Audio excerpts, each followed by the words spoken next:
On the afternoon of April 26, 2024, Arkansas State Police spotted a vehicle matching the description of one reported stolen just days earlier. When troopers attempted a traffic stop, the driver sped off at high speed, leading to a tragic outcome.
Just minutes into the pursuit, speeds had already exceeded 120 miles per hour and at times reached over 140 miles per hour.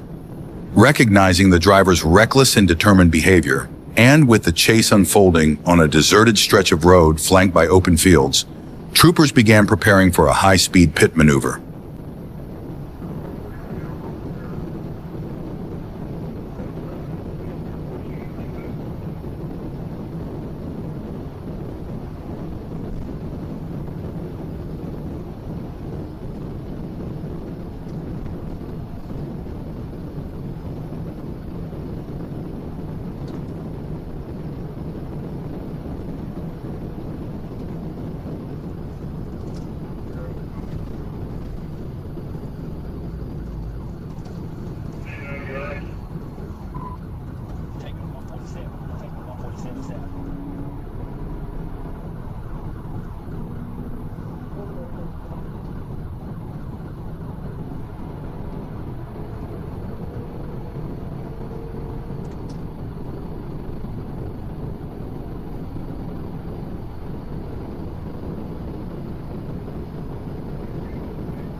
He's on foot. Minutes later, a high-speed pit maneuver was executed at around 130 miles per hour. The impact sent the suspect's vehicle off the left side of the road into a field, then back onto the roadway where it rolled several times before landing upside down in a field on the right. The driver immediately exited the vehicle and appeared to attempt a foot escape, but quickly gave up and surrendered. He was taken into custody without further incident and admitted to stealing the vehicle. Crawl on over here to me.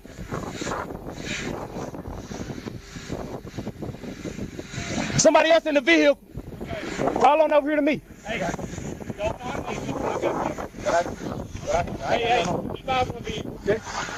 I got it. What I do? Get your ass down. Get your ass fucking down.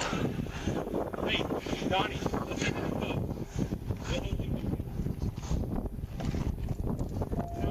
Damn, behind you, back. How many people do you see for help? Okay. Tell me 10 for 10, 1.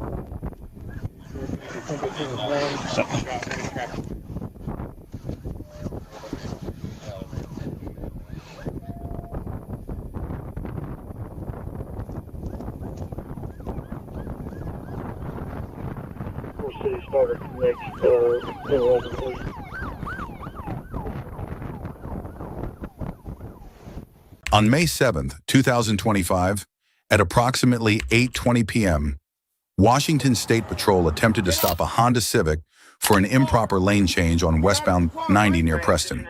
The driver initially pulled over, but then refused to exit the vehicle, suddenly accelerated, and led troopers on a high-speed pursuit. Vehicle that's interfering. It's a gray Infiniti right eastbound 90.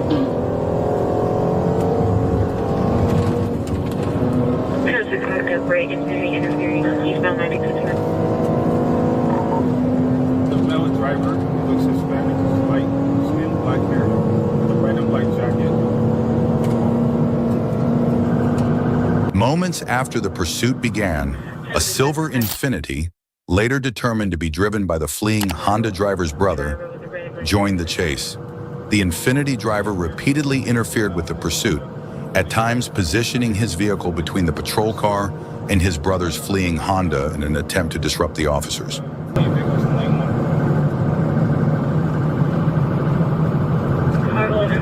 with them and I see the Infiniti as well.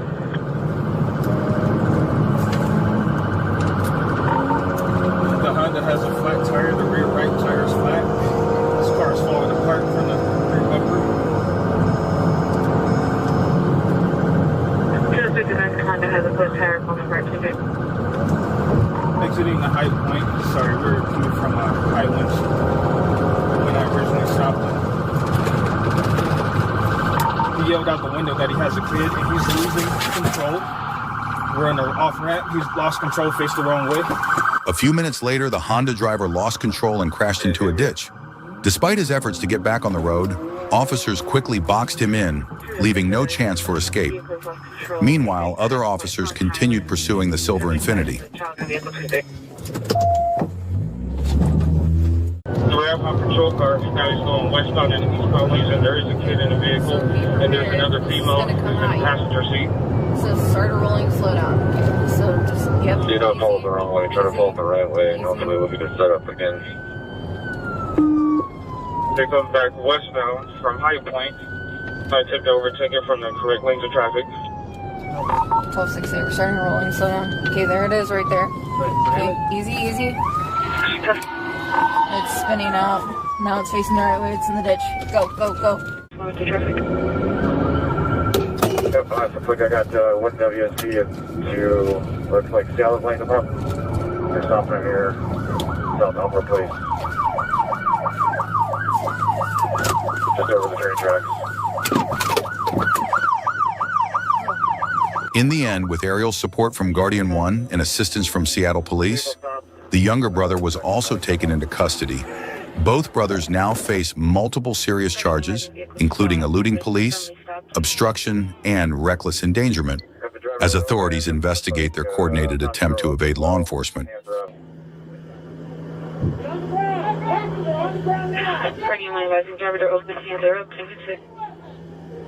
Which side was? Which one? They're taking the passenger into custody and they're still talking to the driver. And they're taking both into custody right now. Are you advising taking both into custody? At approximately 1 a.m. on June 14, 2025, Trooper Dylan Wright was patrolling near the area where the chase would soon begin when he spotted 20-year-old Roman Woodall driving westbound on Highway 70 at a high rate of speed. When Trooper Wright turned around to initiate a traffic stop, Woodall refused to comply and accelerated rapidly, launching a high-speed pursuit.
After 2 pit maneuvers, the vehicle was successfully disabled. The driver immediately jumped out and ran on foot, but was quickly cornered by pursuing officers and nearby fencing, forcing him to surrender. The suspect, identified as 20-year-old Roman Woodall, was taken into custody without further incident. During the arrest, officers detected a strong odor of alcohol on him and found an open bottle of whiskey inside the pickup truck he had been driving. Woodall was booked into the Carter County Jail and now faces multiple serious charges related to the pursuit and impaired driving. At approximately 9:40 a.m. on April 13, 2026, Sergeant Zach Hoofman was conducting a traffic stop at the intersection of Central Avenue and West Grand Avenue. As he was finishing the stop, he heard tires screeching from West Grand Avenue and observed a blue Chevrolet Silverado turn onto the road from Central Avenue, rapidly accelerating and losing traction, sliding across both westbound lanes. The vehicle continued westbound at high speed. Hoofman ended the stop, activated his emergency lights, and began pursuing the vehicle.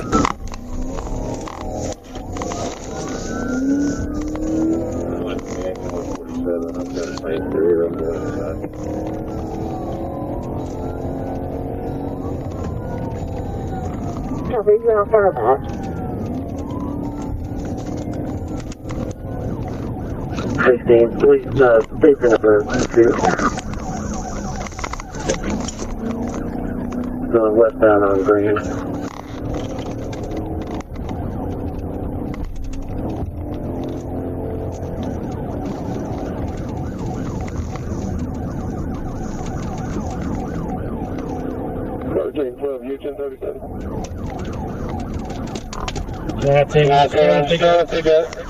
Trying to catch up to this pickup. I'm not 1037 just yet. Never mind, we are 1037 West Grand, coming up the Lawson.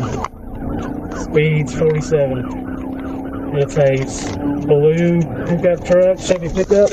I don't have enough in yet. What's your direction? They just blew a gate. They're wrecking out at the end of West Grand Avenue. There's ain't nothing with them. City units with us as well. They're heading up towards the radio tower. Let me see your hands! Let me see your hands! Put your fucking hands up! Yeah, well. You wanna call him back to it? Yeah. Open the door! Open the door! You got a laser? You want to bust their back window? Oh yeah, let's see. Yeah, sure. Move up. Move up. Hang on, he's going to get less lethal. Bust that window out if they don't want to get out. Don't say yeah. Driver, show us your hands. Let me bust it. I got less lethal. You want me to hit it? Yeah, take that. Yeah, I'm just going to hit the back window, bust it out. Yep. Copy. Impact. Let me see your hands! Get out of the vehicle! When the driver refused to exit, Sergeant Green fired a less lethal round into the rear window. This allowed officers to make contact with Altamirano, who then exited the vehicle and was taken into custody without further incident. A search of the vehicle revealed an open alcoholic beverage, a bottle of Corona, on the driver's seat. Further investigation showed Altamirano was driving a vehicle not registered to him, and his license had been suspended due to a prior DUI. Go wide. Go wide. You take him, I got him. At approximately 8 p.m. on August 26, 2024, Trooper Plyler was requested to assist in a pursuit involving a suspect fleeing from the Little Rock Police Department. Plyler located the pursuit as the suspect turned into a residential area.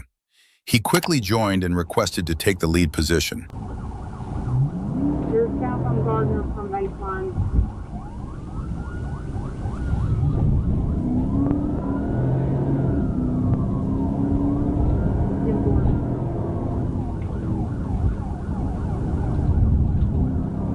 Give us some locations. How many of them have involved?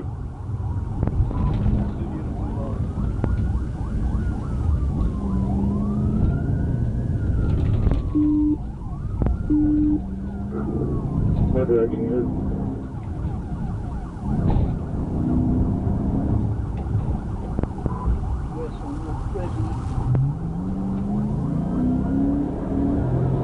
They're going to give him the net. Yeah, 1040 under that. Little Rock City units and 263 for Adam 38, 237 Little Rock PD.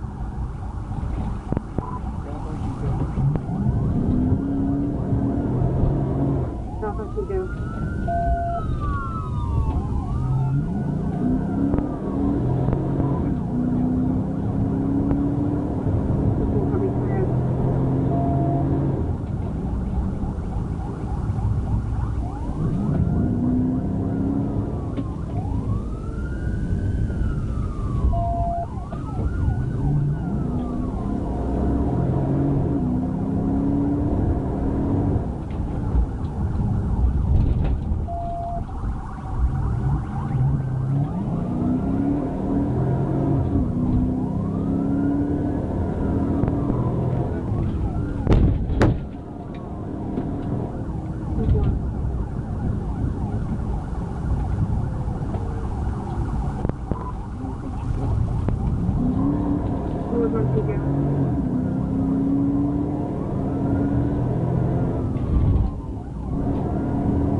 Can you get up there so I can try to get this thing ended?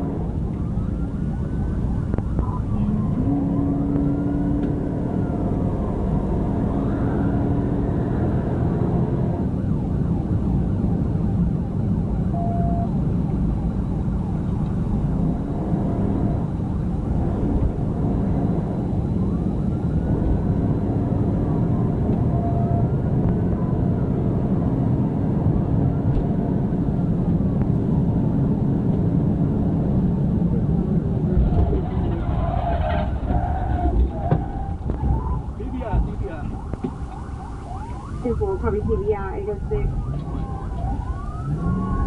Following a pit maneuver at approximately 115 miles per hour, the suspect's vehicle left the roadway, entered a ditch, and was disabled. The suspect fled on foot into a wooded area, but was ultimately unable to escape the perimeter set by officers. He was later identified as Sigler. A search of the vehicle revealed approximately 2.7 kilograms of fentanyl and a loaded handgun. Sigler was transported to the Pulaski County Detention Center and faces multiple felony charges, including drug trafficking, simultaneous possession of drugs and a firearm, and fleeing. He could face a sentence of up to 140 months in prison. On Sunday, November 30th, 2025, at approximately 11:35 p.m., Sergeant Bennett was nearing the end of his shift in Blytheville when he heard that Blytheville police officers were engaged in a vehicle pursuit near his location. He responded to the area and intercepted the pursuit at South Division Street and Hearn Street, becoming the second unit behind Blytheville Sergeant Jaden Archer.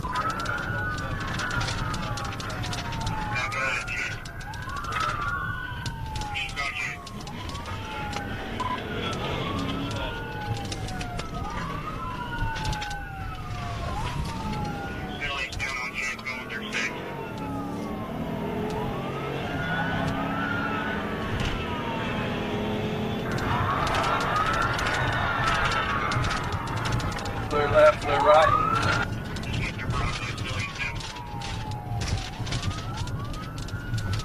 Now we're going off road.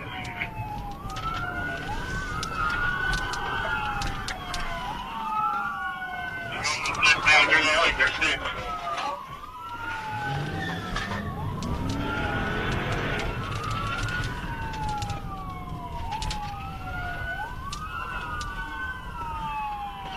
Hey, that's that car, go get it.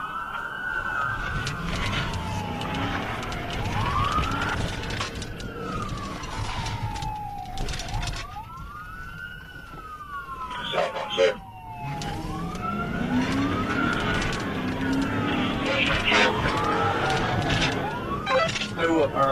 Stay up on around to the left.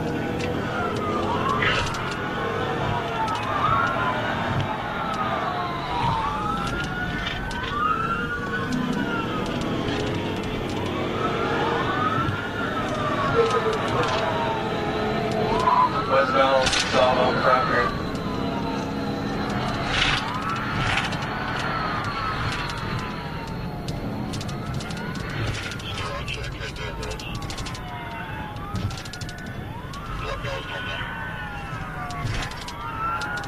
I'm copy, I'm coming.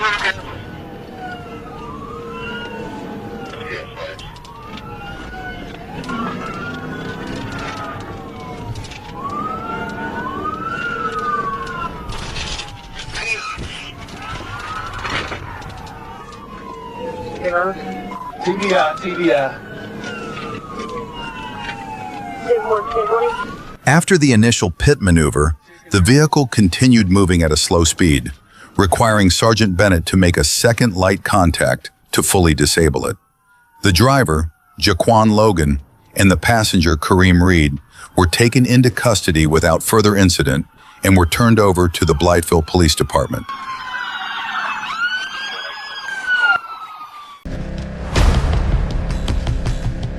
At approximately 4:12 p.m. on January 31st, 2026, Corporal Butler was traveling southbound on Highway 16 when he observed a silver Chevrolet Silverado coming from the opposite direction. After turning around to follow and run the plate, he learned the registered owner, Stephen Henry, had a suspended driver's license, and when the truck crossed the center line, Butler activated his emergency lights to stop it, but the driver refused to comply and continued on, prompting a pursuit.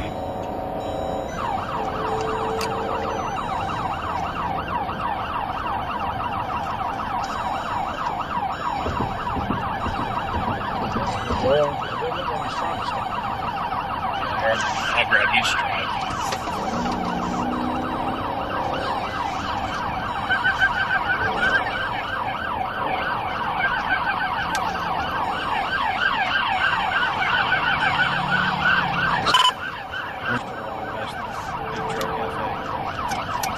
Do it? Give me a second. If he starts passing any more driveways, just say he's running. Like right now, he's just running at the speed limit, isn't he? 60.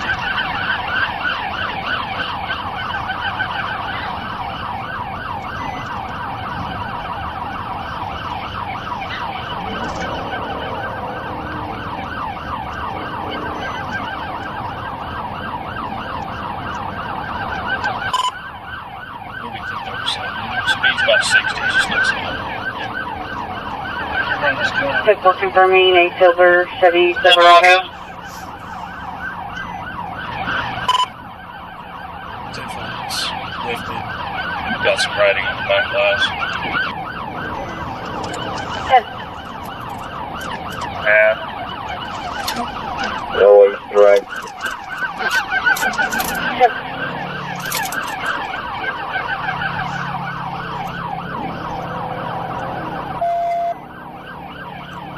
He hit it. Here, hold on. I think he's going to turn into this field. If he does start to turn, see if we can get him on a turn.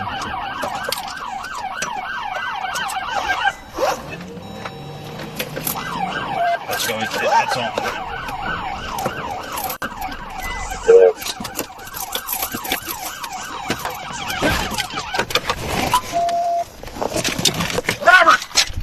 Henry was taken into custody without further incident, and when questioned, he said he fled out of panic after realizing his driver's license was suspended. Had he simply pulled over, the situation would have been far less complicated. I believe we're near 5423, Madison 5423. 10-4.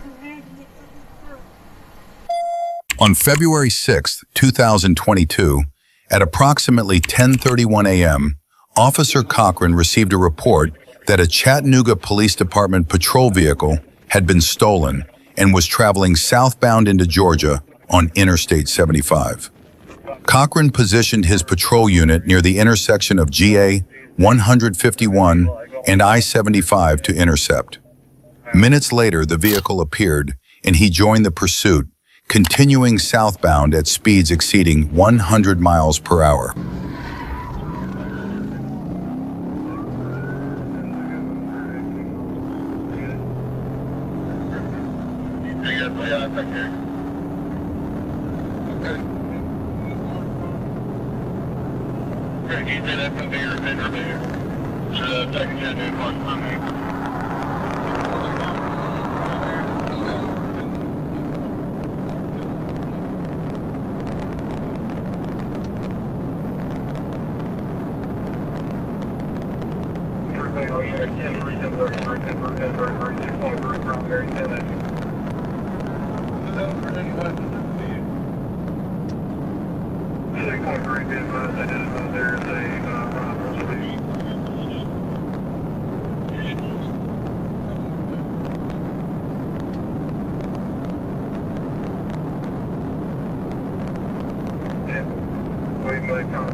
From the weed. Got up all 345.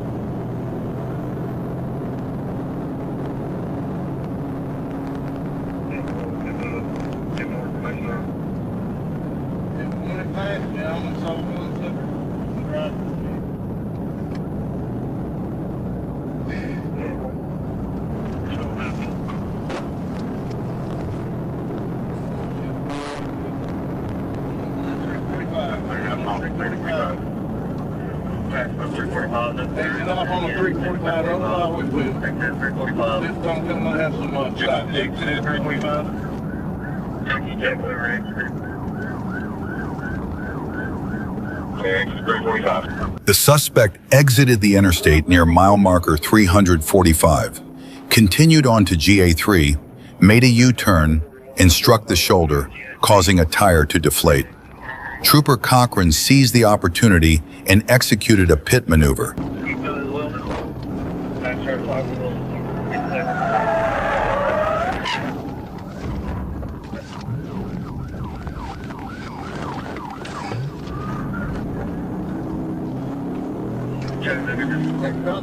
Contact. You got one tire down, he's locking up the pit. I'm ready. Clear contact light.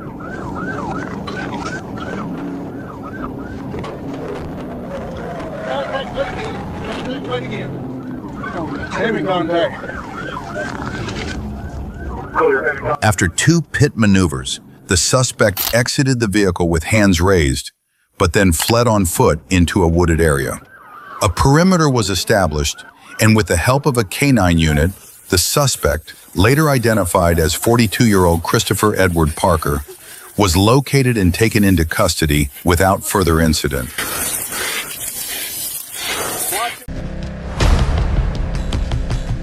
At about 11:40 p.m. on September 26, 2025, a Farmington police officer spotted 2 vehicles, a white sedan and a red Toyota Supra, racing on Highway 20 near Knutson Avenue.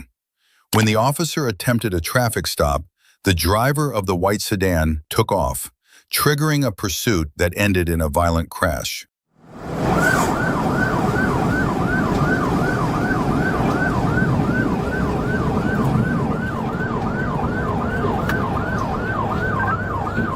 King to 10:45. Smith's start fire and EMS, vehicle 45 and caught fire.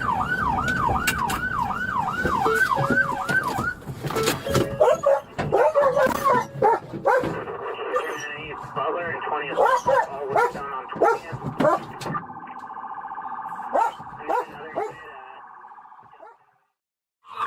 Wait, please. Come on. Is anybody else in the car? No, that was it. That was it. Okay, lay on the ground. All right, you guys, back up over there. No. Let's back them up away from the flames. Come on. Let's go. At approximately 2:18 a.m. on June 4th, 2025, Officer Jamal Cofield with the Maryland Transportation Authority Police observed an Infiniti traveling northbound on Interstate 95 at high speed while repeatedly flashing its turn signals. The officer attempted a traffic stop, but the driver refused to comply and accelerated in an effort to flee.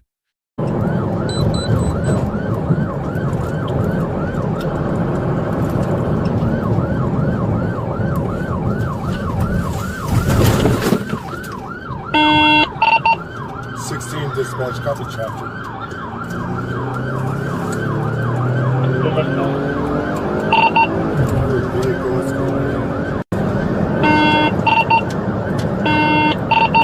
Disregard vehicle fled and he just crashed.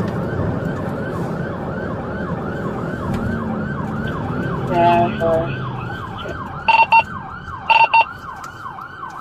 Lord. C45, 16, where are you? I'm gonna be under the tunnel. Hello? C45 dispatch. I'm entering 401 right now. I'm being wrestled.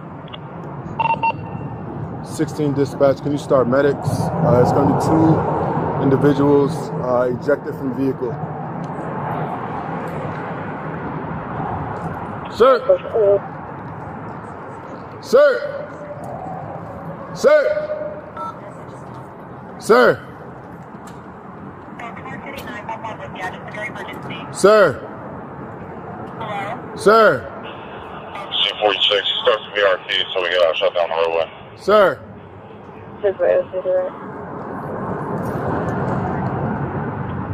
Route 46 direct. Sir!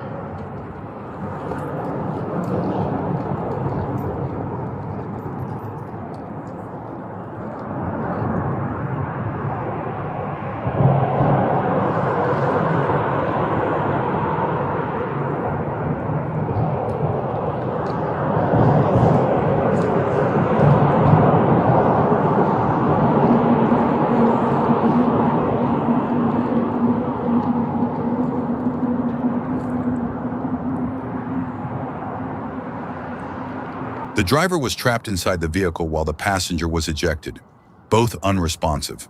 Despite officers providing aid and EMS arriving quickly, both were pronounced dead at the scene. The victims were identified as Gabriel Castillo, 20, and Ezequiel Eduardo Garcia Chicas, 22. A reckless decision in their youth ultimately cost them their lives. Thank you.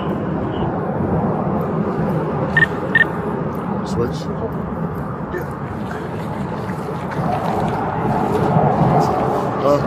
At approximately 10:15 p.m. on October 21st, 2024, a Florida Highway Patrol trooper spotted an SUV ahead and learned through a records check that the vehicle had been reported stolen. When the trooper activated his emergency lights and siren for a traffic stop, the driver immediately fled, prompting a high-speed pursuit.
After a pit maneuver sent the SUV rolling multiple times and overturning, the suspect became trapped inside as the vehicle began to catch fire.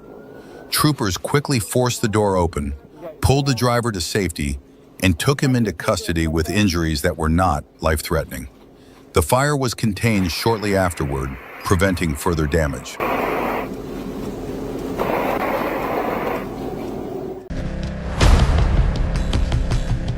On June 1st, 2025, at approximately 12:34 a.m., Sergeant Ben Ibarra was patrolling northbound on Interstate 530 near mile marker 2. While stopped on the right shoulder, Sergeant Ibarra was monitoring rear traffic with radar when he observed a gray passenger vehicle approaching at 90 miles per hour in a 75 miles per hour zone. A traffic stop was initiated after the vehicle passed his location.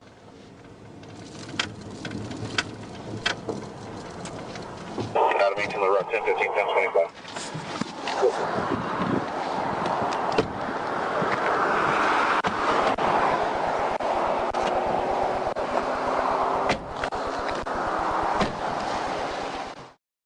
Head off.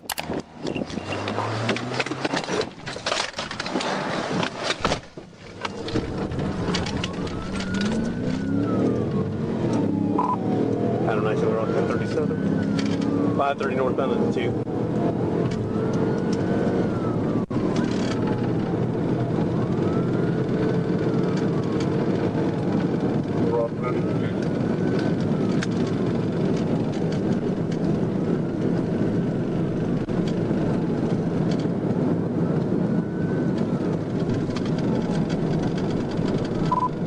gray Honda Accord. Boy Charles Paul, 99 Frank. We're counting up to 30.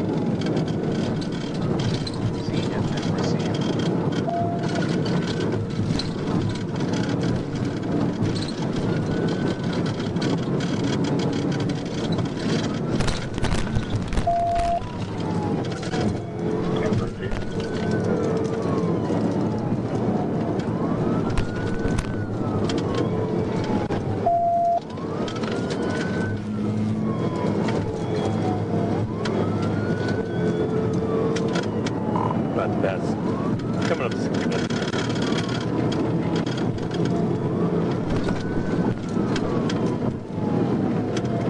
Slow down for this traffic here. Get through this traffic.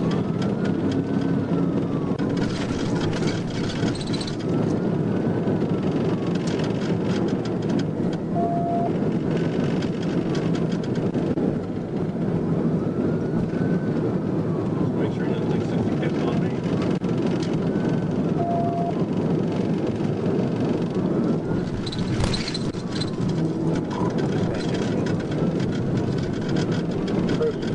The suspect fled northbound on I-530 before merging west onto I-30, reaching speeds up to 124 miles per hour in a 65 mile per hour zone.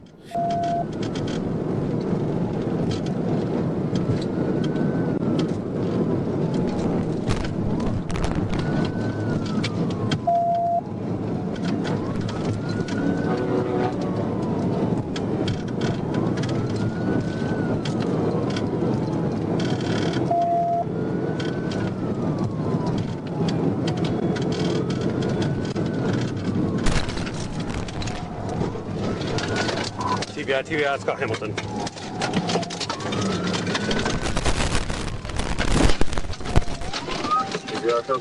Near Scott Hamilton Drive, Sergeant Ibarra successfully performed a pit maneuver, disabling the vehicle in a north side ditch. Both occupants were safely taken into custody. Show me your fucking hands! Show me your hands! Keep them up! Keep them up! Show me, stick them out the window, you dumb motherfucker! Stick them all the way out. Get your fucking head out. Roll out. Get on the fucking ground. Put your hands behind your back. Put your hands behind your back. The driver was identified as 19-year-old Lamonte Thompson and the passenger as 19-year-old Sharon Bryan. A loaded Taurus 9mm handgun with an extended magazine was found between the driver and passenger seats. Bryan sustained minor injuries but declined medical treatment. Thompson reported no injuries and also refused care. He was found to possess only an ID card and did not have a driver's license. The vehicle, registered to Bryan, sustained significant damage to the front end, undercarriage, both rear quarter panels, and the rear bumper. On June 8, 2025, while patrolling near Steve Whalen Boulevard, Dayton police observed a vehicle driving recklessly as it entered US 35. The vehicle matched the description of a stolen car that had struck a flock safety camera earlier that day. As officers attempted to catch up and verify the license plate, the driver exited at Smithville Road, drove onto the grass, and then re-entered US 35, this time traveling the wrong way into oncoming traffic. Officers activated their emergency lights and sirens, but the driver refused to stop, leading to a pursuit. 149 dispatch, we've got a wrong way driver, 35 eastbound, I'm behind it in pursuit. What's your code 35 or mile marker? Mile marker 38, 35 eastbound, speeds of 76, traffic is light. Are there any other cars that can charge that way? Or say hold behind him. You're good.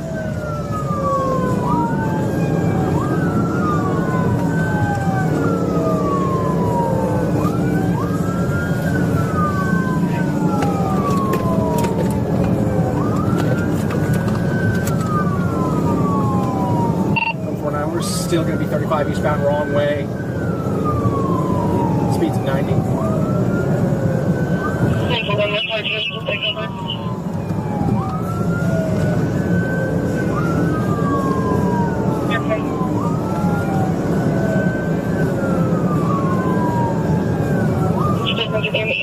About 90 traffic lights. If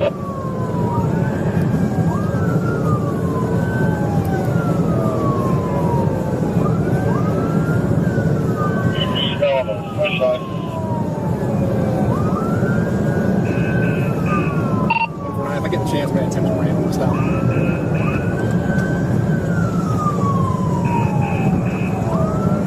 We're going to be passing up Main Street, Jefferson Street exit.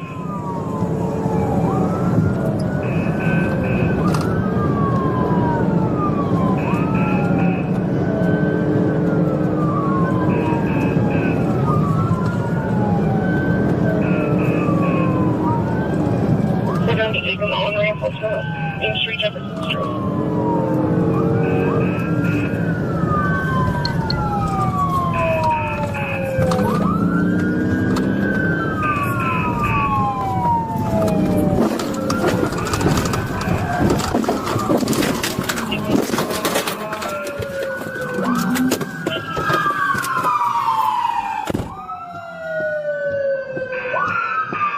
Due to the suspect's reckless and dangerous actions posing a serious threat to public safety, an officer intentionally struck the vehicle to force it to stop.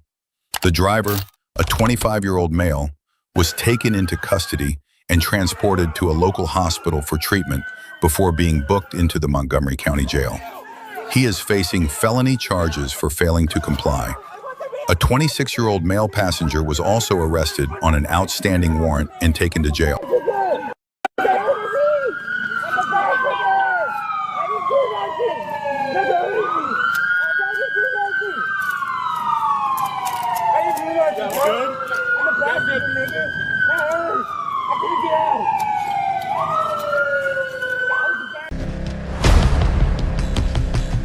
At approximately 9:45 p.m. on February 10, 2026, St. Louis County deputies attempted to stop a driver for reckless behavior on Grand Avenue in Duluth. The driver, later identified as 30-year-old Donald Felver III of Duluth, chose to flee in his vehicle, setting off a pursuit, unaware that this single decision would ultimately lead to a tragic outcome. Driving recklessly on Grand westbound. Democrat Street? We're on I-35. Driving in the wrong lane. Speed. 10 are you pursuing? What's your wishes? In the wrong lane. Hey, op, he's a dangerous public safety. I'm right behind you. Okay, just going by rolling. 10 did you say you were getting on I-35 though? I just turned up. Going by some 69. Plate's gonna be Sam, Mary George, 542. We're going through an alley.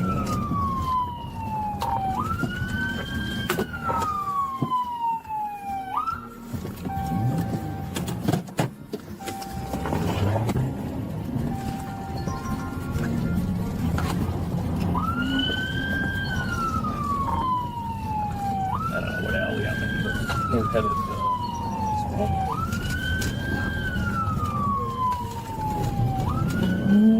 That's eastbound in the alley. westbound 70, South 70th Avenue West. Westbound on 70th Avenue West. Passing Red Roof. Passing Red Roof.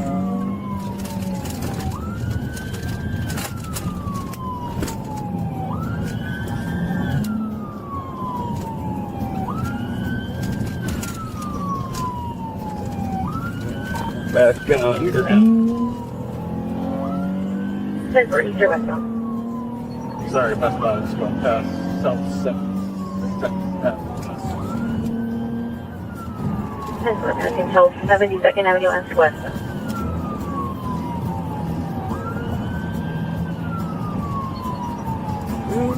It looks like it's going to come back to a party on 54th Avenue West to Donald Silver. Yeah, he's on fire now.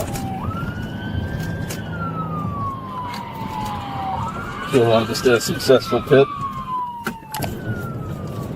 Yeah, he's on fire now. That's a good one. 10-4, pitting at 10-4, pitting at 2142. Put your fucking hands up! Put them up! Fuel 7 over. 10-4. Go ahead.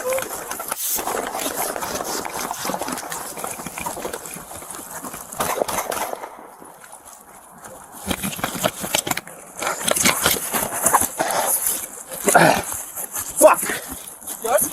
Did he get you? I don't know if I'm hit. Tell him shots fired, dude.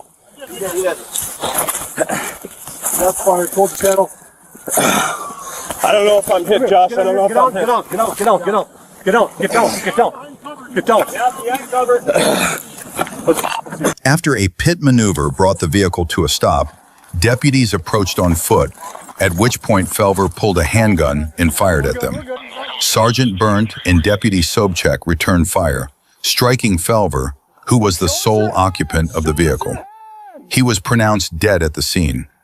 A handgun and spent shell casings were recovered from inside his vehicle, and no deputies were injured in the incident. Check yourself. Go check yourself. Get out of here. On January 24th, 2021, at approximately 12:28 a.m., Trooper Tarpley was conducting traffic enforcement on Interstate 85 near mile marker 51 when he spotted a white Ford Mustang traveling southbound at a very high rate of speed. He visually estimated the vehicle at 100 miles per hour in a 70 mile per hour zone, and his same direction front radar later confirmed a speed of 103 miles per hour. He also observed the driver repeatedly failing to maintain a lane, nearly losing control after overcorrecting while swerving from the right lane into the center lane. Trooper Tarpley activated his emergency lights and siren and attempted a traffic stop near mile marker 50. Although the driver initially appeared to slow down, she suddenly accelerated, initiating a high-speed pursuit. Failing to maintain lane. Going off the whites. Don't know what he's doing. He gonna crash.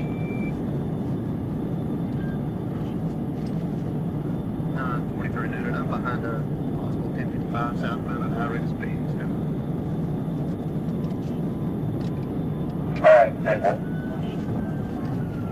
White Mustang GT. It's going to be, I believe, Edward John Queen, 736. Just still splitting lanes. Still southbound. Stand by. Not sure what state it is.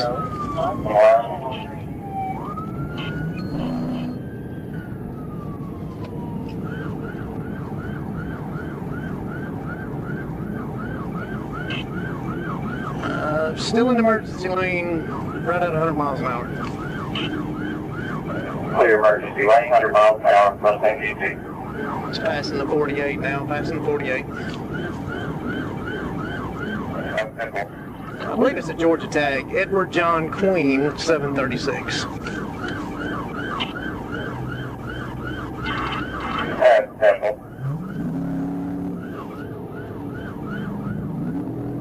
Show me 1080.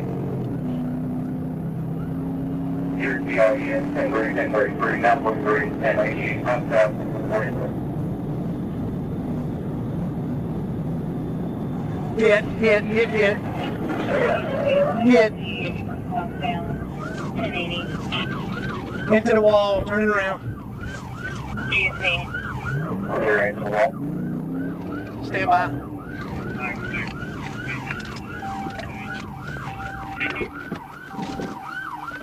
Following the pit maneuver, the driver, later identified as Martha Hendrickson, was taken into custody.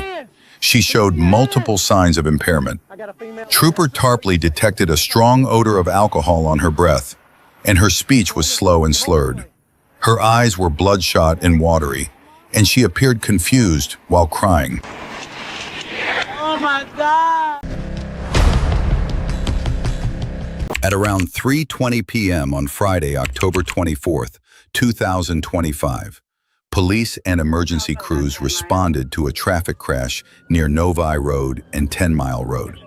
Among those injured was 33-year-old Changlin Lee, one of the drivers involved. As MedStar ambulance personnel treated several patients, including Lee, near the back of an ambulance, Lee suddenly jumped into the driver's seat and sped away from the crash scene, leaving first responders stunned. At the time, a paramedic and a patient were still inside the ambulance. Officers quickly initiated a pursuit, while MedStar used GPS tracking to relay the vehicle's location to law enforcement. Units, be advised, there's a patient inside the MedStar unit.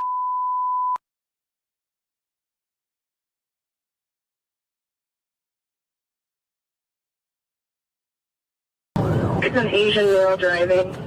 Yeah, two cars trying to pursue right now. Everybody else, just position yourself at different points.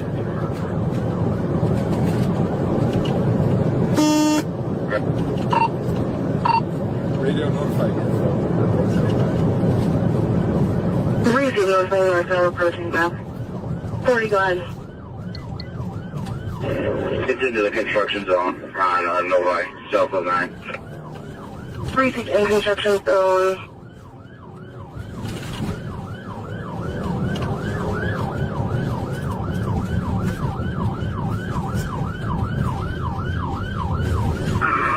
Radio 31, if you have me. Confirm.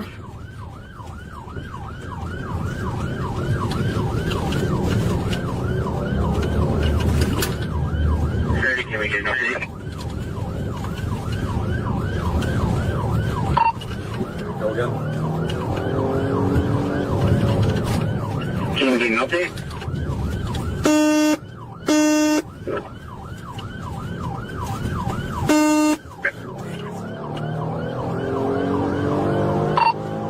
That's about 8 Mile approaching center. My friend 8 Mile approaching center.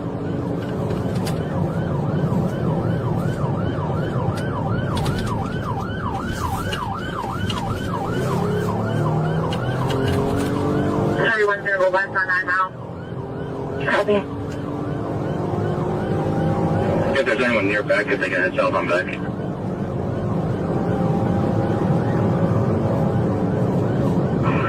I'll do that.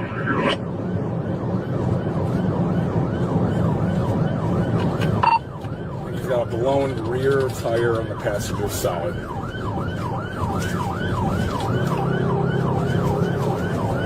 Reach through center. Through center. Continuing westbound 8 Mile.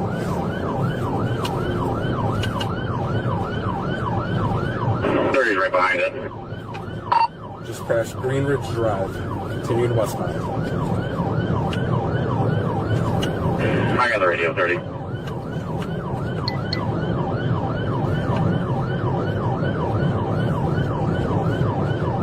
Great from 40, we're still westbound on 8. 2 miles per hour. Westbound on 8, 72 miles per hour.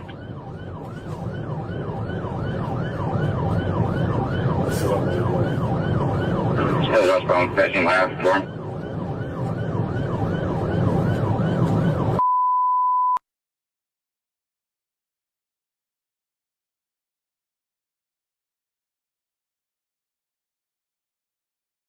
Collision at 8 and back, collision at 8 and back. Collision 8 and back.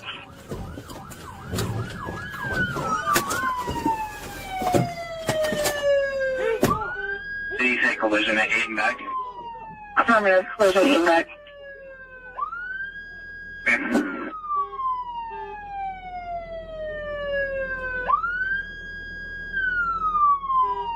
The Asian male driver left the vehicle.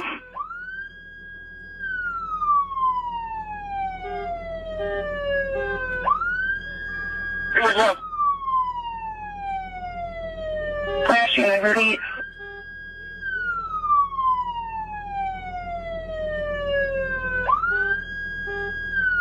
Can you repeat?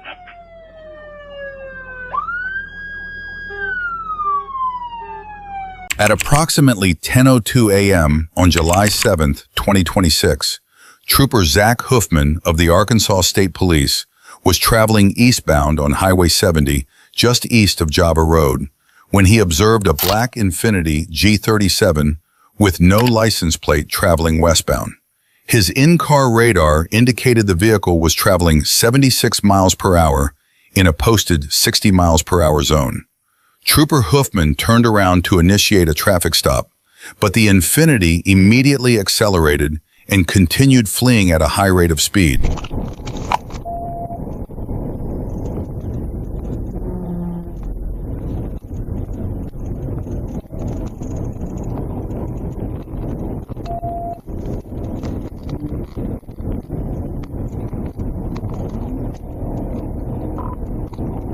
Speed's still over 100 decibels.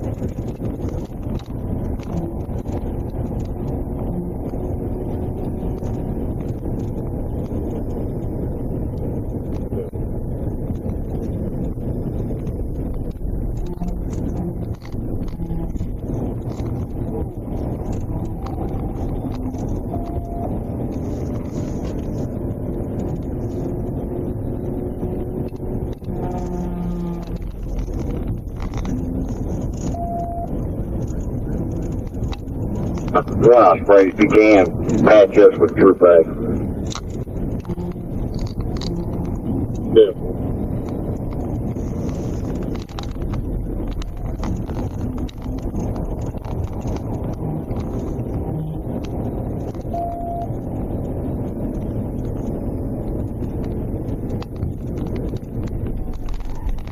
This brake should be on. Coming up on 128, using the wrong lane.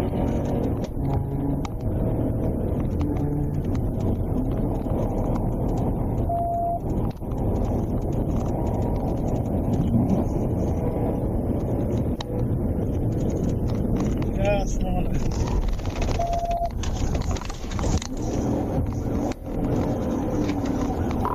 He's behind me.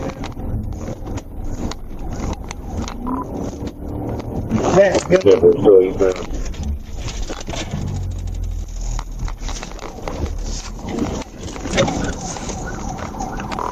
Put them with civil. Hey, not there. we're back westbound. Swerve, not beyond the rest area.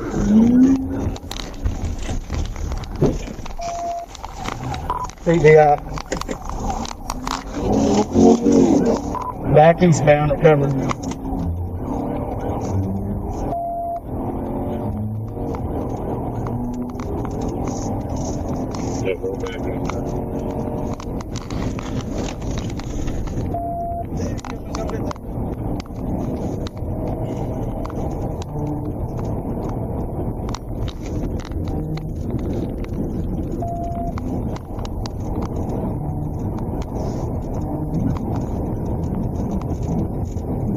Instead of surrendering after the initial pit maneuver, the driver became even more reckless, accelerating to speeds between 110 and 120 miles per hour, with the vehicle reaching approximately 130 miles per hour at times. Throughout the pursuit, the driver repeatedly crossed into oncoming traffic despite heavy traffic conditions, creating multiple extremely dangerous situations for other motorists. Recovered, continuing eastbound right now.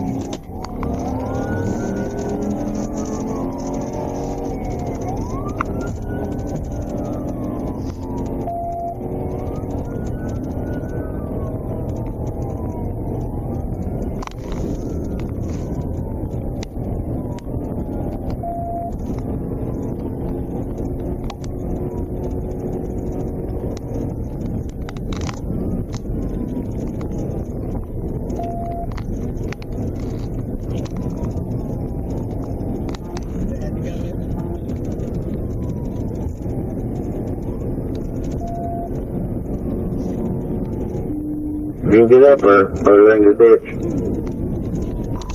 Wrong lane of sight right now. He's driving the shoulder.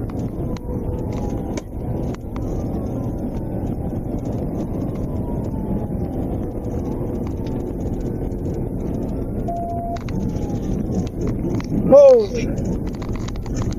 10-4, get over there and put him in your ditch.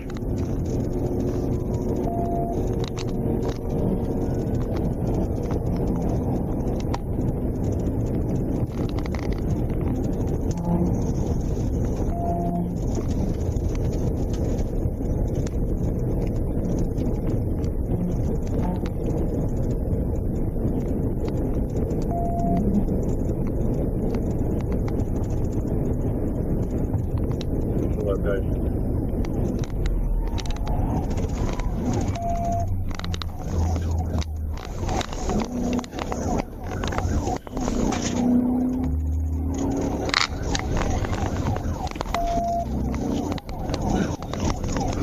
Well, the 19, what's your 20 after the 70, huh? We're at Fairplace, so eastbound heading towards I-30.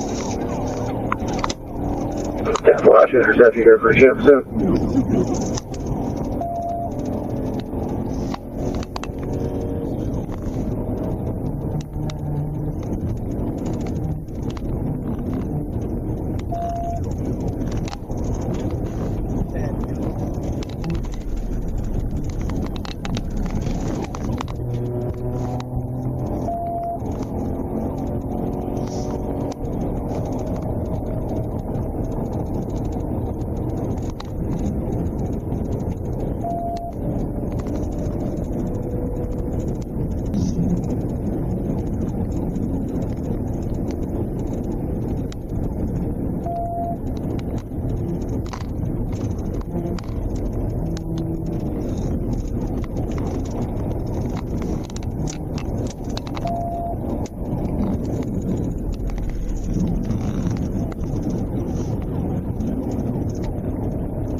That's the Circle K.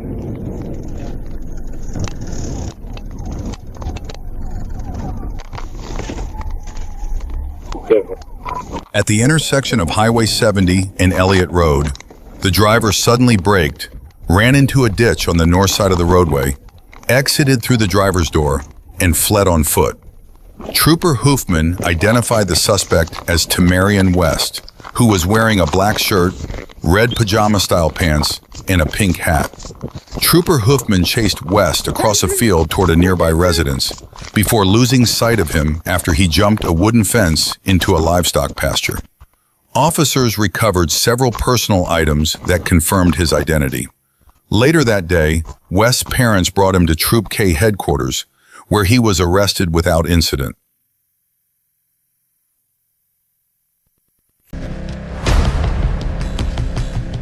At approximately 9:20 p.m.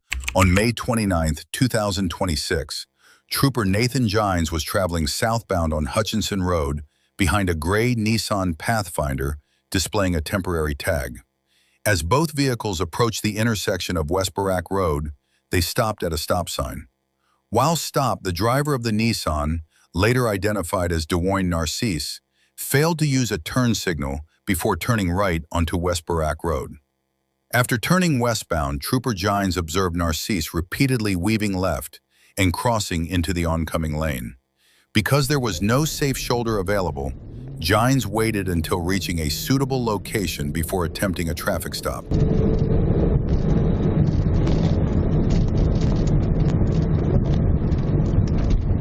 Okay, vehicle failed to signal, turning off Hutchinson on the barricade. Now the vehicle is driving in the middle of the road.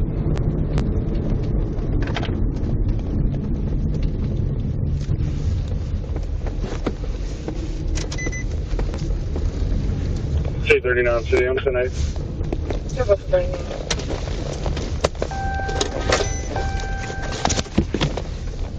Right. Yeah, what's the name?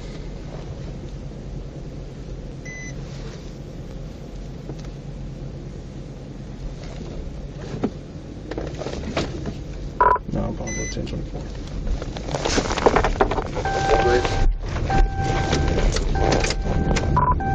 Barricade was at Riggs. It's going to be a silver Nissan Rogue, I believe. Tip tags.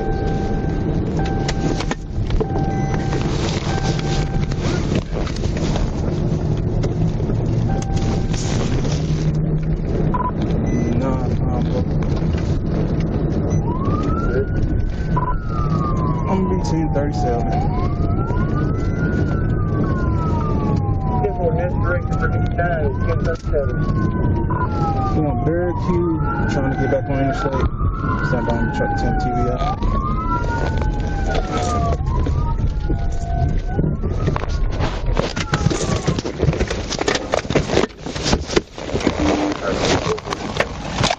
Get out! Get out right now! After the pit maneuver, the driver, DeWayne Narcisse, refused repeated commands to exit the vehicle. Instead, he opened the door and began drinking from a red plastic cup. The liquid was later determined to be alcohol. Narcisse was then removed from the vehicle and taken into custody. Trooper Gines transported Narcisse to the Pine Bluff Police Department, where he provided a breath sample that showed a blood alcohol concentration of 0.21. During a search of the vehicle, officers found a black Crown Royal bag inside the center console. Inside was a clear plastic bag containing a white powdery substance that field tested positive for cocaine and weighed approximately 5 grams. On November 29, 2023, around 10:35 p.m., the Florida Highway Patrol received reports of a vehicle fleeing a traffic stop and driving recklessly. A trooper activated his lights and sirens and began searching the area. Minutes later, he spotted a dark-colored Kia Stinger speeding along State Road 826 and aggressively weaving through traffic, matching the description of the suspect vehicle. The trooper followed the Kia as it exited the highway onto Northwest 167th Street, both vehicles continuing eastbound at high speed.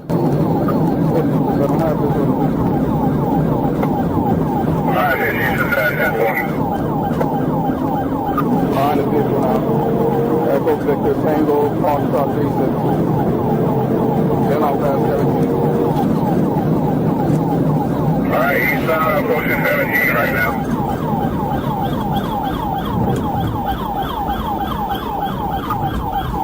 Clear heading east.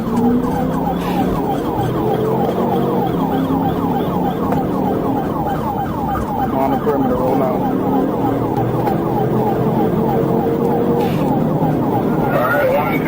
And 12 Avenue right now.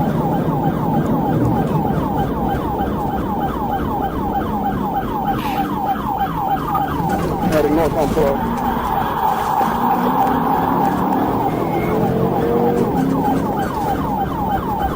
Eastbound 170 carried from 12. Hit.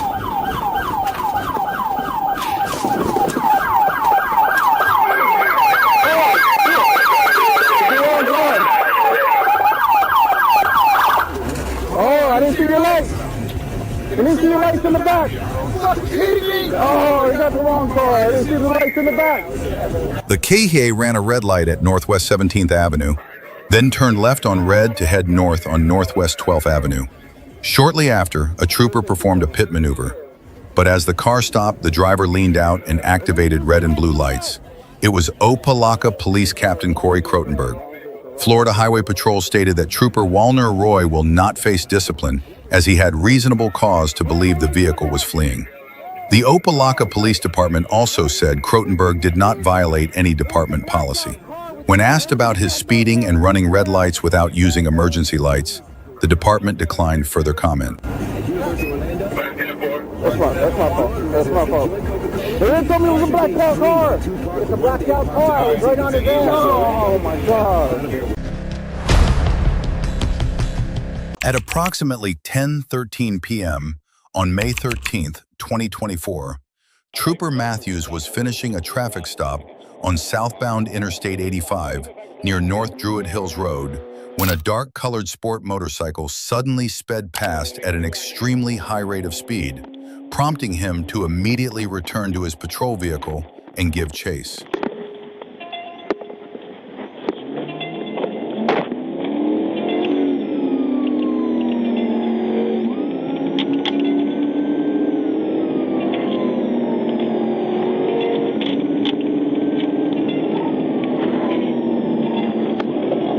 Show me no action on that one. Anybody's 85 southbound on the road, you got a motorcycle coming to you pretty hot.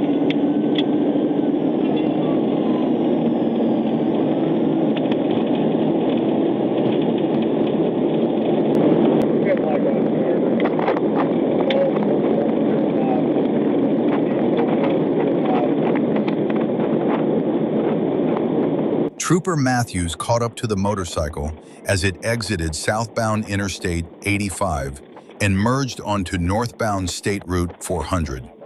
And when emergency lights were activated, the rider failed to stop and instead accelerated, continuing to flee at high speed.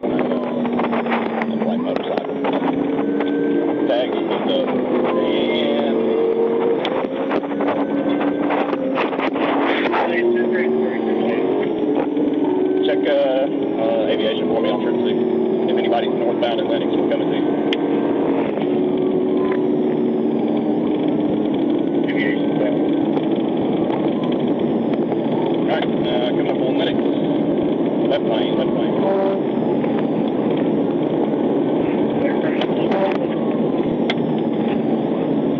He's getting caught up in traffic. About 10 feet into the back of another car. He is far right lane, using the right shoulder. Coming up the lane, coming up the lane.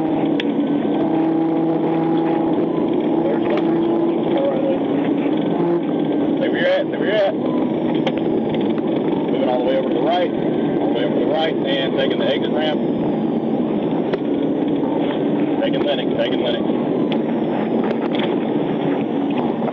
They're taking the drop.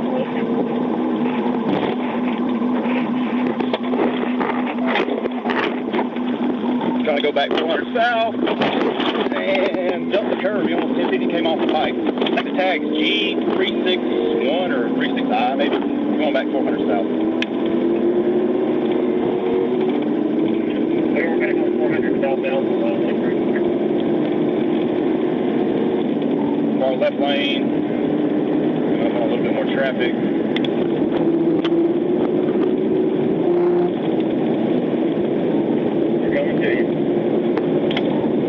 Get on it.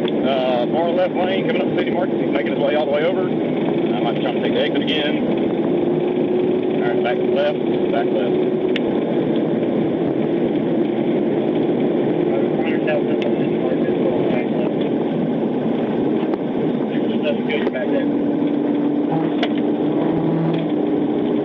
Alright, stay in south, stay in south.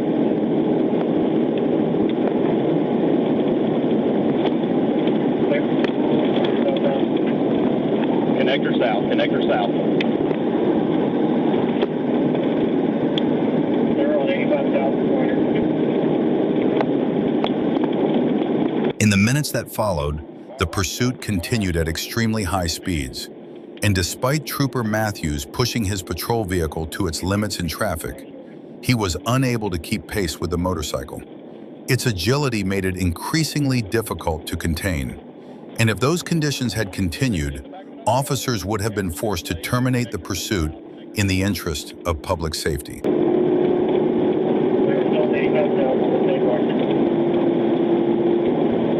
HOV lane, HOV lane. There, HOV lane.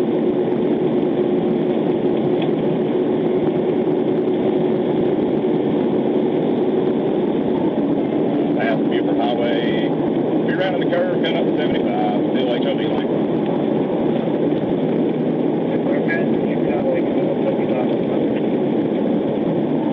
Going all the way over to the right. Gonna take 75, taking 75. Clear in the right lane, about 675 northbound.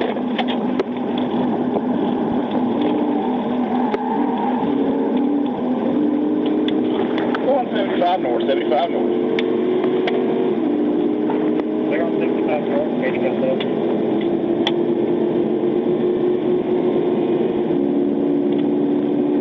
I got somebody else behind me, I don't know who it is. We're coming up on Northside Drive, and he is using the left shoulder to pass, left shoulder to pass. Clear northbound, Northside Drive, left shoulder to pass.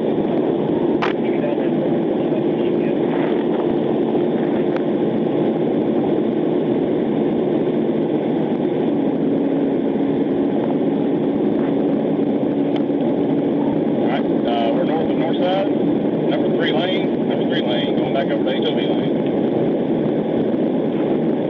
There's Northside, 3rd lane, going back to HOV.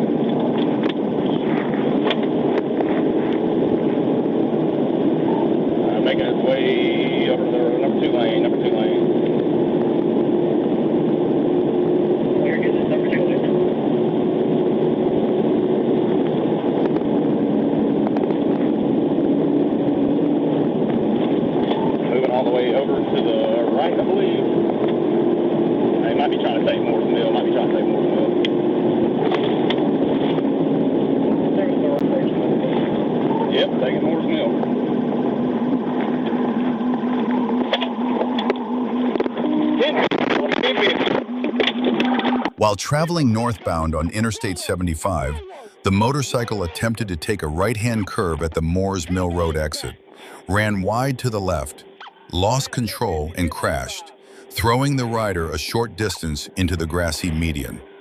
The rider immediately sat up and raised his hands and was identified as 26-year-old Taylor Avery Key.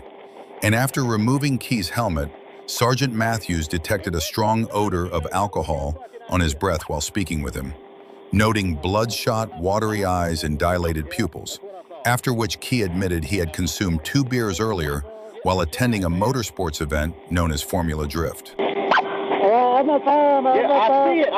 On February 26, 2026, at approximately 11:11 p.m., Sergeant Sheldon Phipps was parked conducting radar speed enforcement near mile marker 88 on Interstate 49 when he observed a blue sport motorcycle traveling northbound without a rear license plate.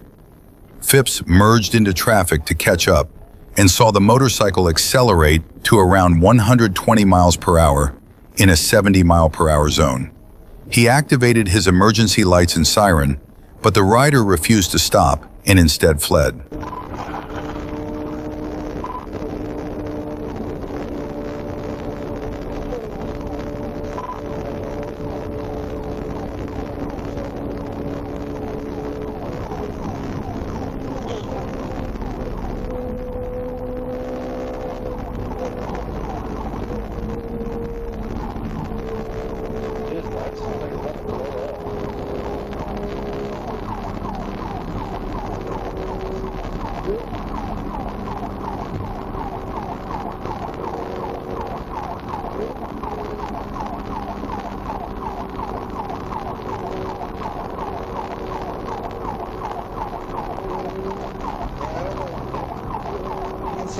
On what? I know what you're doing.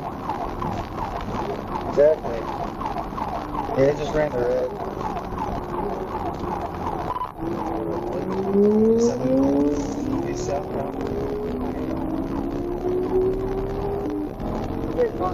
Great. Oh, yeah,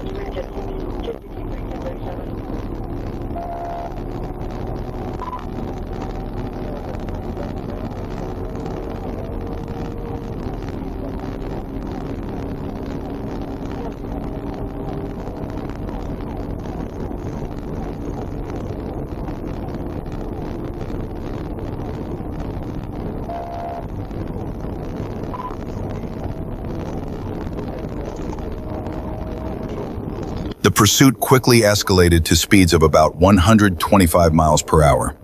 Trooper Phipps noticed the motorcycle appeared to be having mechanical issues, yet the rider still refused to stop and continued fleeing at high speed.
47 South.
Trooper Phipps in Sergeant First Class Surratt attempted to slow the motorcycle using traffic blocking tactics, but the rider refused to reduce speed or move to the shoulder.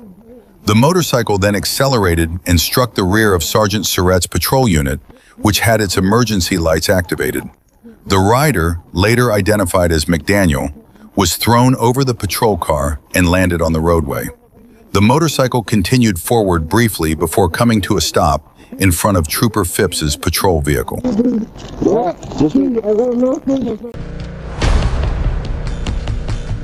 At approximately 5:55 p.m. on June 23, 2024, officers from the Southwest Division were responding to assist the Los Angeles Police Department Fire Department with a call involving a psychiatric patient reportedly armed with a knife. The patrol unit from the Los Angeles Police Department, with emergency lights and siren activated, was traveling eastbound on Adams Boulevard at high speed in an effort to reach the scene as quickly as possible. All units, officer needs help. All units, officer needs help. Adams St. James. Officer needs help. Adams St. James. For 15.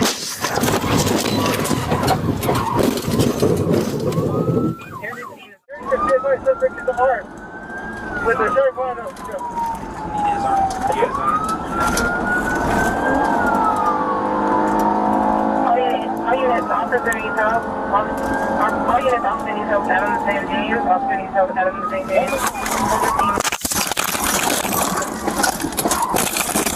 St. James. Officer needs help. Adams St. James. For 15.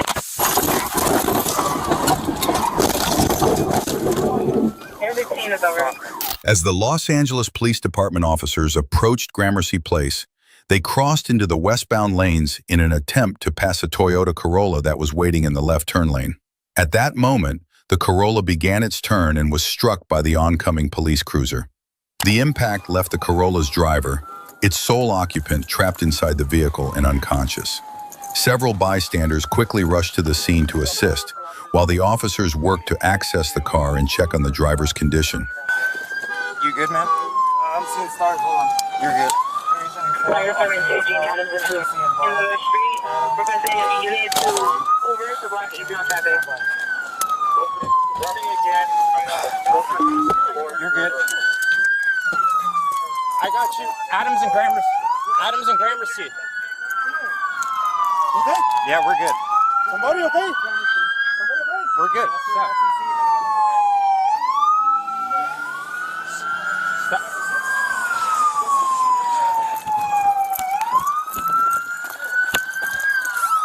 Hey, fuck.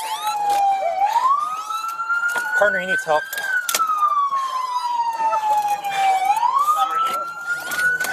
Fuck. I'm gonna go the other side.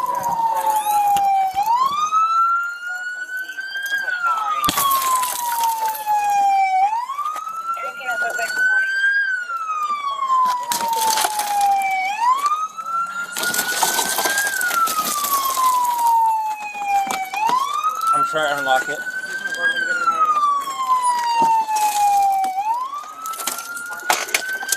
How many units blocked off? Westbound traffic on Adams and Gramercy and eastbound traffic.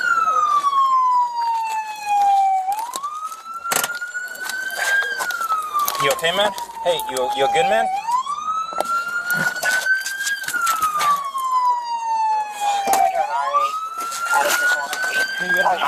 I'm gonna cut him out.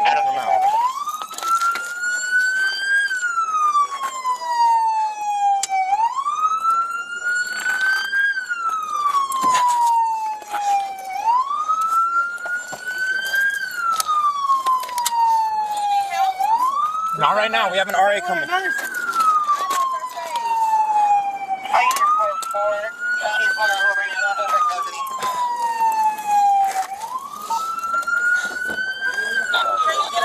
We're trying. That door's blocked. Is the seatbelt cut off? Yeah, it's cut off. Is there any way you can get the seat back? The driver was identified as Regino Oria Jr. Body cam footage captured him slumped over the center console as officers checked his pulse and called for fire department assistance. Oria sustained critical injuries and was transported to the hospital, where he was placed in a medically induced coma. According to the police department, he is expected to survive. Fortunately, the 2 officers in the police cruiser were not injured. 2 parked vehicles were also damaged in the collision. The incident is currently under investigation by the department. He's breathing. You can see it. You can see it. You can see it right here. You just need to try to get this off of him. Yeah. Well, his 349. He's got a seatbelt on. Get in, get in! On April 2nd, 2025, Oklahoma City police spotted a red Jeep near a gas station in Del City exhibiting suspicious behavior. When officers attempted a traffic stop, the driver ignored their signals and sped off, leading police on a high-speed chase. Too many cars. We're going to be northbound on Sunny Lane approaching I-40. Incident to Failure to yield right now. Your call has been updated. Watch out, dude. Clear right. Fox over looking from the female in the driver's seat. I believe so. We're going to be getting westbound from Sunny Lane.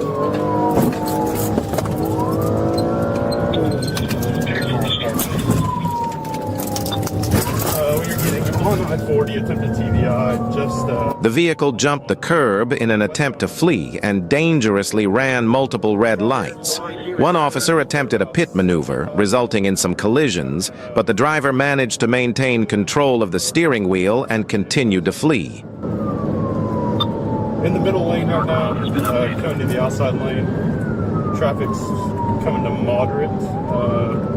Speeds are approximately 80 miles an hour. 742 is clear, managing both line with lane felons. Yeah, clear on that. Coming to the outside lane, approaching I-35 northbound, I'll let you know what to do. Air one. Can we get Air one up by chances, though?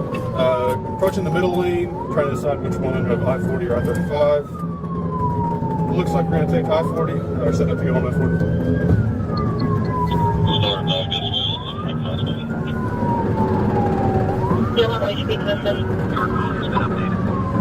Sure.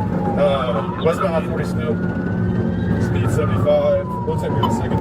In the middle lane, I-40 westbound, approaching the pit exit. We're going to switch to the number 3 lane. We'll let you know what they do from here. Going all the way out to the outside lane.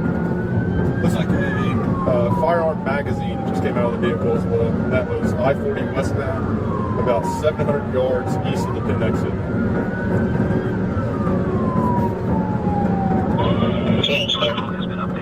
Someone doesn't mind grabbing that magazine for us, that'd be a big help. Coming to the pin exit right now, we'll let you know what they do. They are going to get off on pit. Off on pit.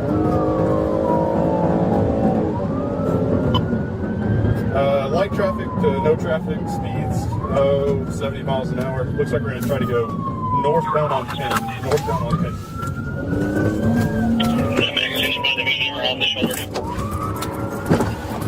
TBI, TBI, TBI. Come back around. Hold on. Driver, no, it's better.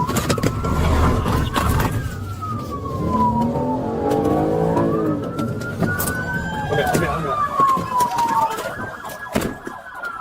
As the pursuit approached the intersection of Pennsylvania Avenue and Reno, officers executed a tactical vehicle intervention, causing the suspect's vehicle to spin out and come to a stop, blocked in by police units. After the vehicle was stopped, officers discovered a firearm inside and arrested 34-year-old Dashcam Jefferson, who was wanted on a felony warrant out of Jackson County, Oklahoma.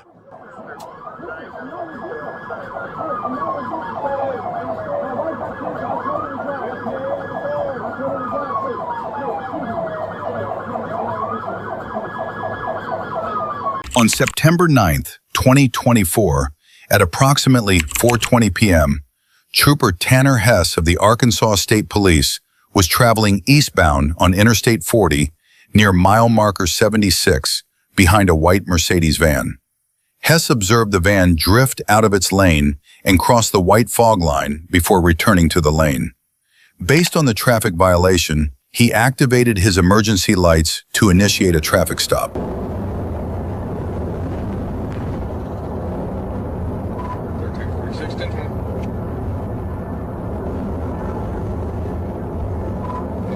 Mercedes Sprinter van at the 77 eastbound Texas, Robert Mary X-ray 259. Robert Mary X-ray 259.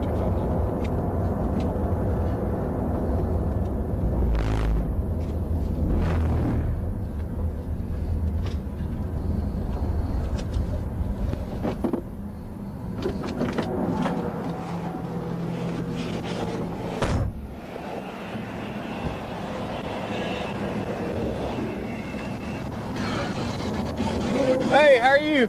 Hey, Trooper Hess, State Police, your windshield's busted, and you went over on the white line, okay?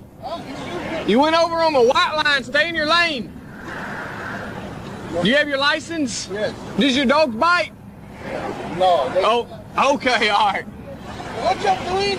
I can't hear you, man. What? What I am doing? You drove over the white line on the side of the road. You gotta stay in your lane. Sorry. That's all right. Are you working? Yes, sir. Are you loaded? Do you have paperwork? Hi, dog.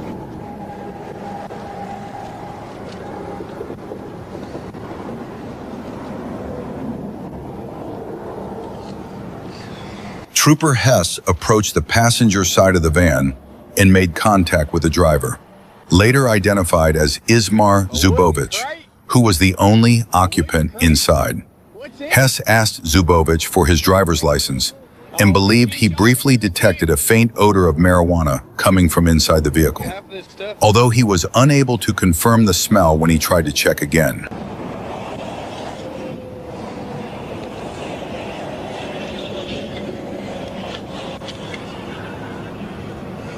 Can I walk up here? Yeah. Huh? Why not? Why is it just showing wooden crates? Wood crates. Huh? Wooden. Where'd you pick it up? I pick up in the all of this is in New Jersey. I need to deliver in New Jersey. You what? I need to deliver in New Jersey. Okay. I just kind of need to know what's in the crates. I'm never know. So oh, you don't know? You just... Ever. Can I check it out real quick? Yeah. Huh? Yeah, of course. Okay.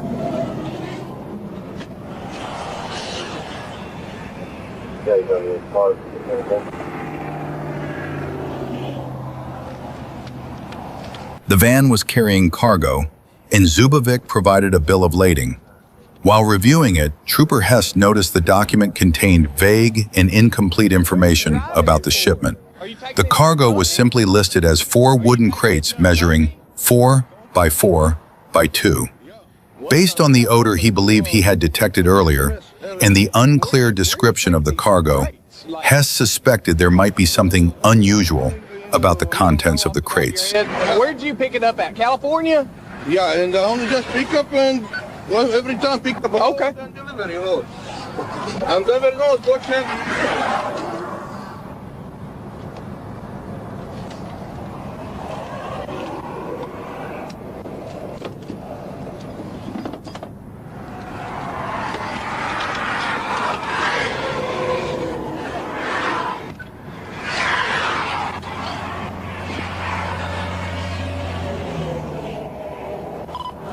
Adam 77, you have a Duriel in your car?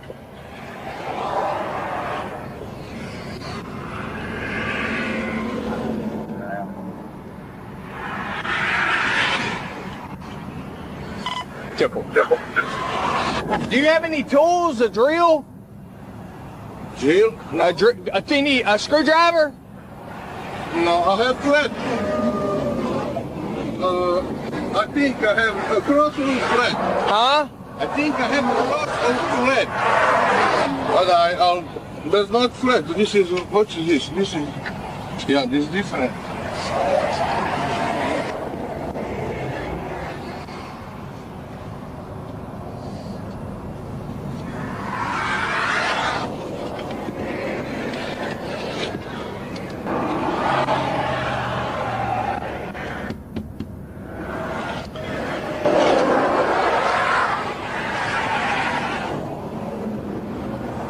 Let me see if I got something. Hang on.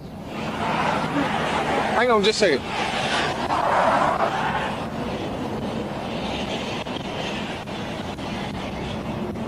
Do you have a drill?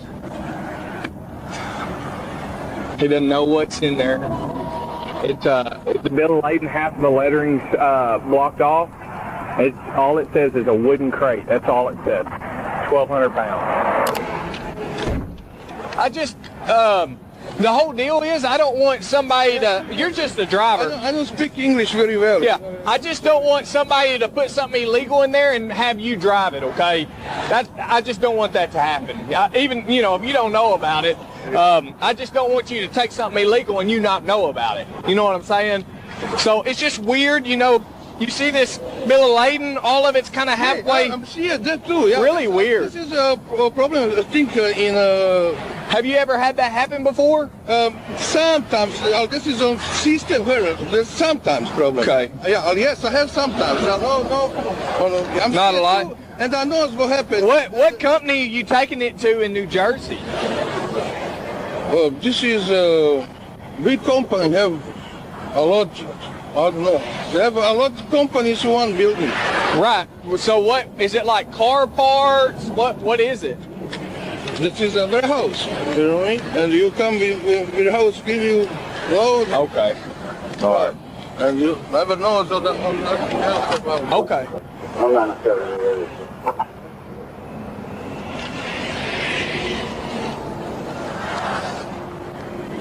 Can I open this side door?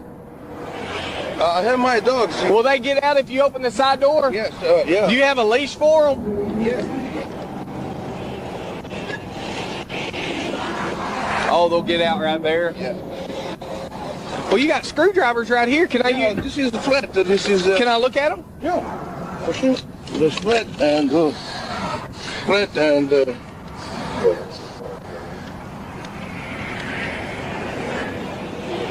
Hey, go to this side door. See if you smell weed. Hey, do you mind opening that for me one more time? Might just be the lumber, but. Stick your head up. Yeah, and this is flat and cross. That's only those two. Different.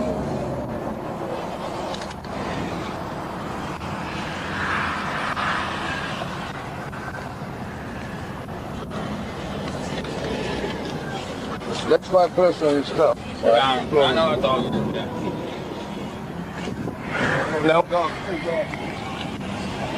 No. No? Okay.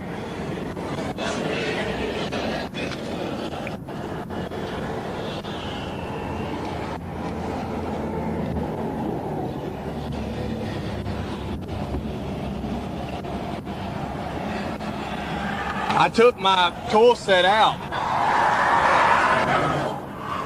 I was going to put my drill in this morning. I totally forgot.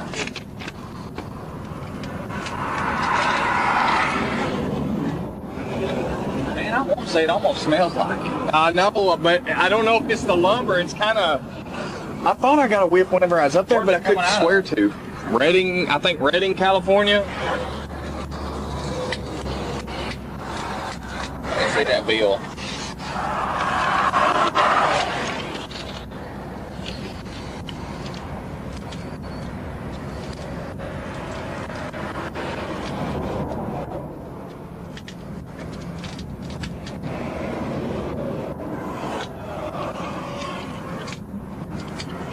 You want to broke it? Huh? You want to broke it? I'm trying to see in it. What? See if it's 300 pounds. 300 pounds? Ain't it?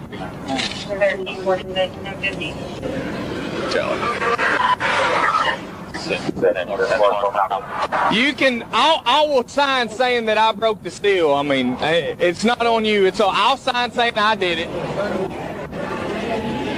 I'm trying to get at, it says 1,200 pounds. So that means that these weigh 300 each if there's 4. They weigh no 300 pounds. I don't make people. I know you don't make them, but... Really, because I only just pick up loads and delivery and pick up loads and delivery.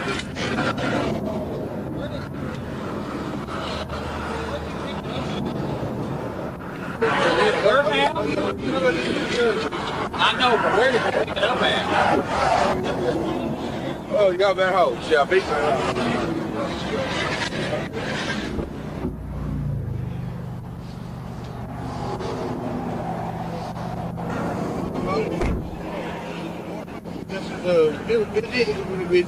Got the address? Where you picked it up and you saw it? Well,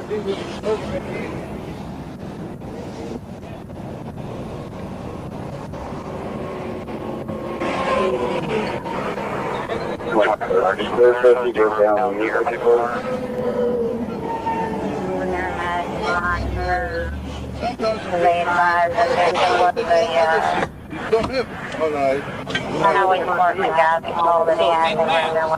should have where you went. yeah. You get your phone? I'm going to see if Stuart Conley has one. What do you think? It says fragile, then I imagine it will show what it is. Yeah, it just says wood crate.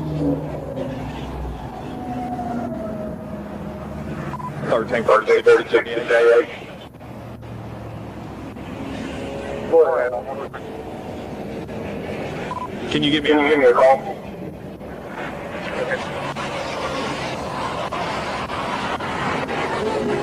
Houston, I'm from Houston. That's California too. Is that where you went to pick up? Oh yeah, I will visit my friend first there.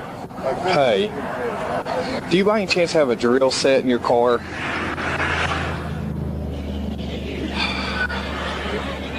Man, there's crates back here. I took my tool set out, but this bill of lading is just showing crates, and man, it's, ooh. There's 4 of them, and the bill of lading doesn't say much, and I probably should, huh? Yeah. Yep, you got it. You got it. All right.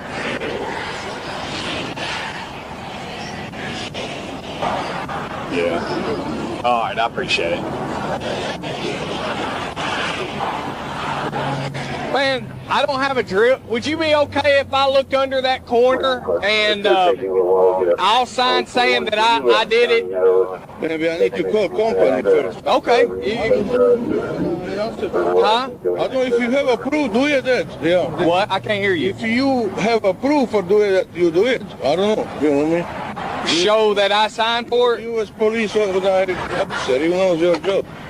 Okay. I'm asking you if you mind me getting to where I can look inside that top box to make sure there's nothing illegal in it. Can I do that?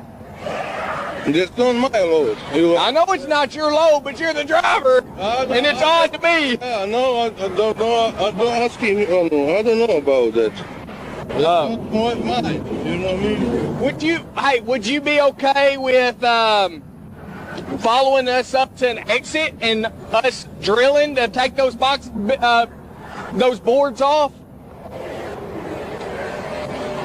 I'm only driver, so. Right, I understand that. What I'm asking you, you don't want us breaking the box.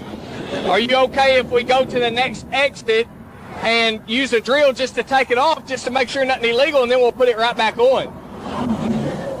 I don't know. I'm gonna need to. When officers asked Zubovic to open the crates for inspection, he appeared nervous and offered several excuses to avoid doing so. Based on his experience, Trooper Hess grew even more convinced that Zubovic might be hiding something inside the cargo. A K9 unit was then requested, and once it arrived, Hess hoped the dog's alert would help confirm his suspicions.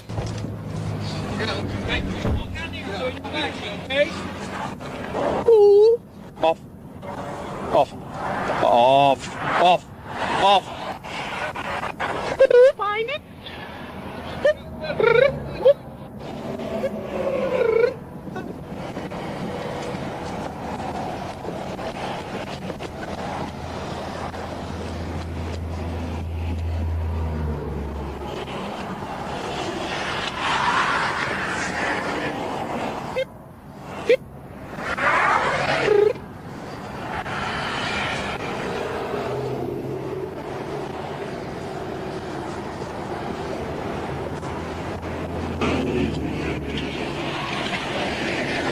There's a dog right there.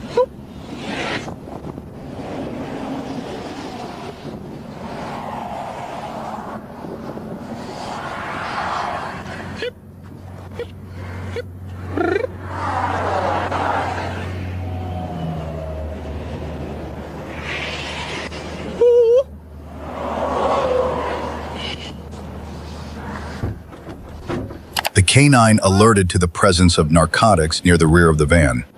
With that alert, officers had clear probable cause to open the crates for inspection. As the officers began removing the bolts from the wooden boxes, Zubovich's face showed obvious tension and anxiety. Go stand over there, man. Go stand over there. You can talk to us. You're more than welcome, but Yeah, that's right. Nobody. That door, you just had it shut and open it back up right there.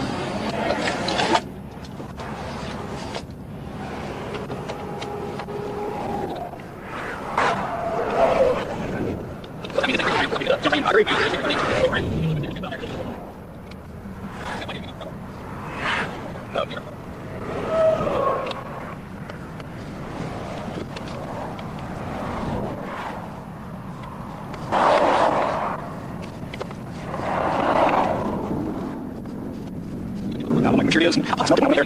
It's just, I just yeah. You smell the weed? I can smell it right now. It's, you know what plywood smell? Yeah, I'm getting it. Well, we're open, make sure he is before we just go all out looking him up.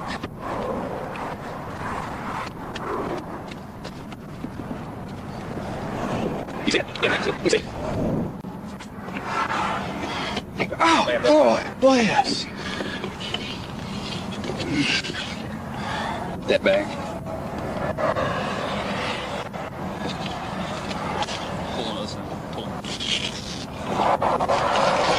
Yep, yeah, it's weed. Okay.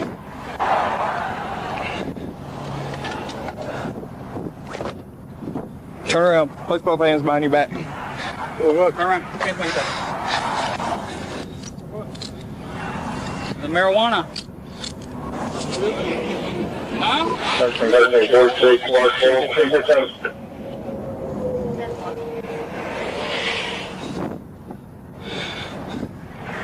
Can you drive this? Yeah. To Dover? 10 minutes. Leave your truck here and then, yeah. My dogs is friendly. Oh, dogs are friendly. Yeah, Big dogs, little dogs. Big dogs. Hey, you have the right to remain silent. Anything you say can and will be held against you in a court of law. You have the right to speak to an attorney and have an attorney present while you're being questioned. If you cannot afford an attorney, one will be presented to you at court expense. Do you understand your rights? No, everything. Come on, man. Yeah. You have the right to remain silent. Anything you say can and will be held against you in a court of law. Come here.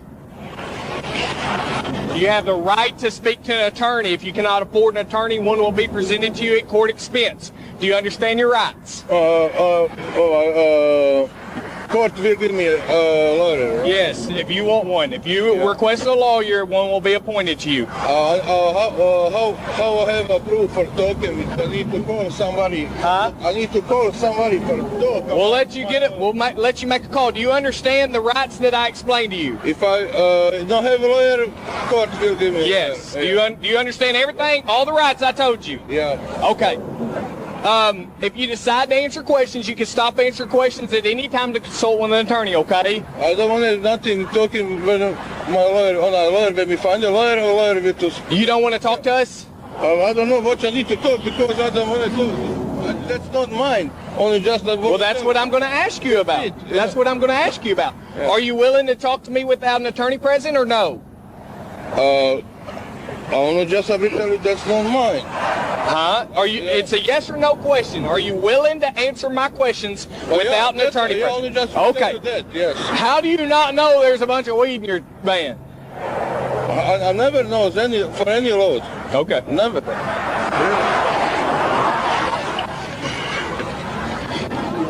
Yeah, just pull it over. Pull it over. Here, let me see this.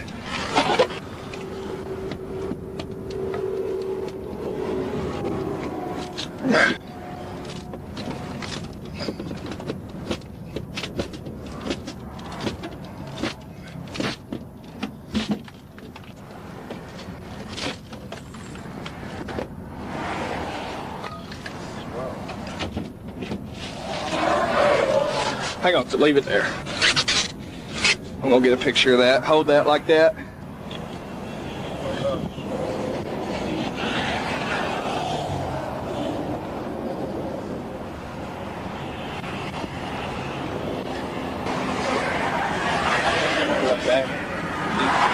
Pull that thing open.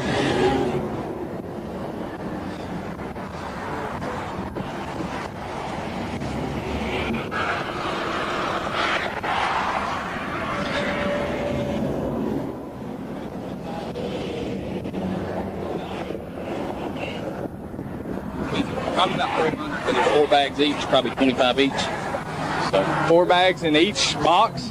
Yeah, that's about 400 pounds. Huh? All before the same. It's all before the same. All 4? Yeah. Yeah. Yeah. You know how much marijuana's in there?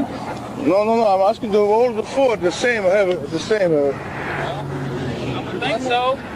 As soon as the crate was open, officers quickly confirmed that it contained marijuana.